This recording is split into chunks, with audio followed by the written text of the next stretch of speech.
ഒരു സുന്നത്ത് ഉമ്മ നമ്മളോട് ഒഴിവാക്കാൻ പറയാണ്. എങ്ങനെ ഒഴിവാക്കാൻ? എന്തോ ഒരു സാഹചര്യത്തിൽ, ഉദാഹരണത്തിന് റമദാൻ 27-ാം രാവ് ഉമ്മ പറയാണ്, മോനെ നീ ഇന്ന് പള്ളിയിൽ പോണ്ടോ? ആ പോണം. ഈ മഴയും കാറ്റും കോളൊക്കെ ആയതുകൊണ്ട് കറണ്ട് ഇടക്കിടക്ക് പോണ്ട്, എന്തോ എനിക്ക് ബേജാറ്, ഇവിടെ ആരുമില്ല. കഴിഞ്ഞ കൊല്ലൊക്കെ മോള് മോനൊക്കെ ഉണ്ടായിരുന്നു, ഇപ്പൊ ആരുമില്ലല്ലോ.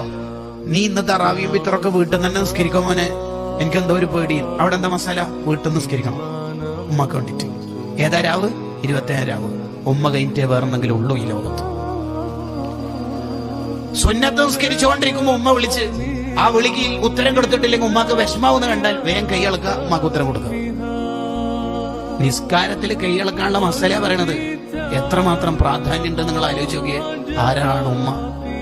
പകരമില്ലാത്ത അക്ഷരങ്ങളാണ് ഉമ്മ എന്ന് പറയുന്നത്. ഉമ്മാനെ കുറിച്ചിട്ടുള്ള പ്രസംഗം യൂട്യൂബിൽ കേട്ടിട്ട് കരയും.